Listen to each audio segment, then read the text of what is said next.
बिस्मिल्लाहिर्रहमानिर्रहीम। अस्सलाम वालेकुम डियर स्टूडेंट। बेटा अभी जो आप लेक्चर दे रहे हैं वो है कंप्यूटर इंफॉर्मेशन टेक्नोलॉजी का एक सब्जेक्ट है CIT 134 इलेक्ट्रिकल सर्किट्स। जो हम चैप्टर पढ़ रहे हैं वो है इलेक्ट्रोस्टैटिक्स। ये चैप्टर हमारा कंटिन्यूस किया हुआ है। आज इसमें जो टॉपिक हम पढ़ने जा रहे हैं वो है 5.1.6 compare between electric lines of force and magnetic lines of force. यानी कि इलेक्ट्रिक लाइंस ऑफ फोर्स और मैग्नेटिक लाइंस ऑफ फोर्स का आपस में आपने मुवाजना करना है।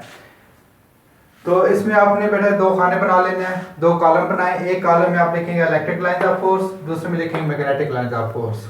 अब जो जो इसके बारे में आपको पता है वो लिखते जाएं। नंबर 1 है flow from positive charge to negative charge. जैसे आपको बताया है कि इलेक्ट्रिक लाइंस ऑफ फोर्स की जो प्रॉपर्टीज आपको बताई हैं, अगर आप इलेक्ट्रिक लाइंस ऑफ फोर्स की प्रॉपर्टीज इधर लिख दें और मैग्नेटिक लाइंस ऑफ फोर्स की प्रॉपर्टी इधर लिख दें तो आपका ये सवाल कंप्लीट हो जाएगा। तो आपने इसको अलग से तैयार करने की ज़रूरत नहीं है। सिंपल क्या है कि आपने मैग्नेटिक लाइंस ऑफ फोर्स की जो प्रॉपर्टीज़ हैं वो आपने याद करनी है और इस तरीके से मैग्नेटिक लाइंस ऑफ फोर्स की जो प्रॉपर्टीज़ हैं वो आपने याद करनी है। तो आपने इनको यहाँ पे लिख देना है तो आपका ये सवाल कंप्लीट हो जाएगा। तो आप इसमें देखेंगे पहले उसका आपको प्रॉपर्टी ये बताई थी magnetic electric lines of force की, तो वो कहता है कि positive charge to negative charge ये फ्लो करता है। जबकि मैग्नेटिक लाइंस ऑफ फोर्स की ये प्रॉपर्टी आपको बताई थी कि north pole to south pole जो है वो फ्लो करते हैं, not intersect to each other. जैसे कि आपको बताया है कि इलेक्ट्रिक लाइंस ऑफ फोर्स ये पैरेलल होती हैं, तो पैरेलल लाइन होने की सूरत में एक दूसरे को इंटरसेक्ट नहीं करेंगी, एक दूसरे को कता नहीं करेंगी। मैग्नेटिक लाइंस ऑफ फोर्स के अंदर भी आपको ये प्रॉपर्टी बताई थी कि ये भी पैरेलल लाइंस होती हैं और एक दूसरे को कता नहीं करती, तो not intersect to each other.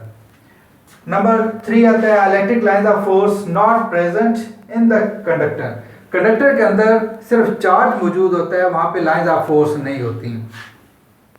तो same magnetic lines of force not present in the magnet. Magnet है, मैग्नेटिक लाइंस ऑफ फोर्स नहीं होंगी, बल्कि क्या होगी, सिर्फ मॉलिक्यूल मैग्नेटिक मॉलिक्यूल्स होते हैं जिनको एक खास सीक्वेंस में अरेंज किया होता है। तो उसके अंदर मैग्नेट के अंदर बेटा लाइंस ऑफ फोर्स नहीं होती। Like charges repel to each other and unlike charges attract to each other. तो इसमें क्या है कि आपको इलेक्ट्रिक लाइंस ऑफ फोर्स में आपको बताया था कि जो सेम चार्जेस होते हैं वो एक दूसरे को रिपेल करेंगे। अगर दोनों पॉजिटिव चार्जेस हैं तो वो एक दूसरे को रिपेल करेंगे, या दोनों अगर नेगेटिव चार्जेस हैं तो वो भी रिपेल करेंगे।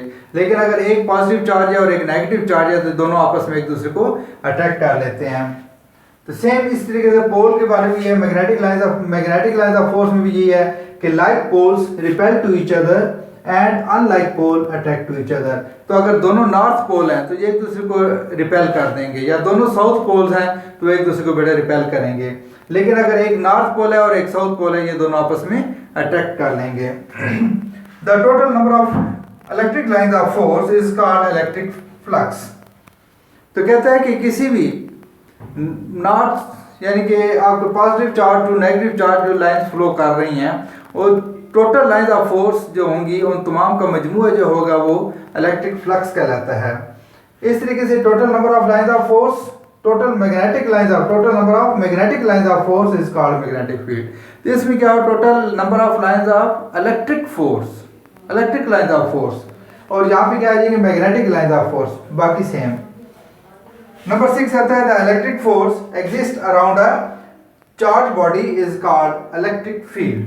तो कहते हैं कि एक चार्ज बॉडी है, उसके इर्द गिर्द जहां भी फोर्स जो है वो एग्जिस्ट करती है, इलेक्ट्रिक फोर्स जो है वो एग्जिस्ट करती है, तो वो तमाम का तमाम एरिया क्या कहलाएगा, इलेक्ट्रिक फील्ड कहलाता है। तो magnetic force exist around a magnet is called magnetic field.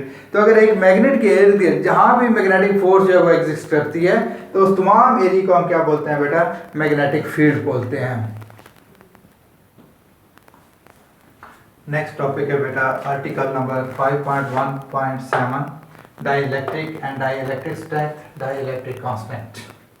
तो इसमें देखना यह है कि डाइइलेक्ट्रिक क्या चीज़ होती है। Dielectric the insulating material between the plates of a capacitor is called dielectric. कहता है कि दो कैपेसिटर की दो प्लेट हैं, एक पॉजिटिव प्लेट है एक negative charge, positive charge plate और नेगेटिव चार्ज प्लेट, इसके दरमियान अगर कोई इंसुलेटिंग मटेरियल रख दिया जाए तो उसको हम डाइइलेक्ट्रिक कहते हैं। अब डाइइलेक्ट्रिक के तौर पे हम पेपर भी यूज़ करते हैं, माइका यूज़ करते हैं, ऑयल अगर रख देते हैं या सिरामिक है, तो ये चीज़ें ऐसी हैं जिनको आप दो चार्ज बॉडीज़ के दरमियान अगर ये पेपर वगैरह ये यूज़ कर लें, पेपर हो गया, माइका हो गया, ऑयल हो गया, सिरामिक एक्सेट्रा, तो इनको हम क्या बोलते हैं, डाई इलेक्ट्रिक।